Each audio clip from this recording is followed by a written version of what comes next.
দুই ধরনের মানুষকে জীবনে কখনোই ভোলা উচিত না।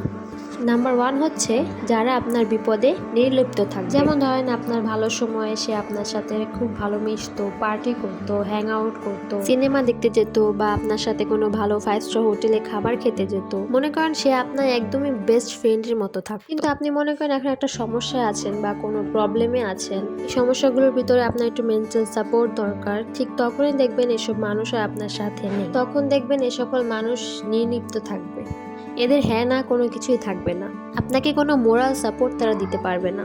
এই সকল মানুষগুলো হচ্ছে ভীষণ ফেক ফ্রেন্ডস, এদের প্রয়োজন আপনার লাইফে একেবারেই নাই। আর দ্বিতীয় ধরনের মানুষ হচ্ছে যারা এই সময়ে আপনার পাশেই থাকবে। এই পয়েন্টটা নোট করবেন। পাশে থাকা মানে এটা না যে সে আপনাকে অর্থনৈতিকভাবে সাপোর্ট করবে বা আপনার পাশে এসে সে সারাদিন আপনার সাথে বসে থাকবে বা আপনাকে তারা কোনো কিছু দিয়ে হেল্প করবে।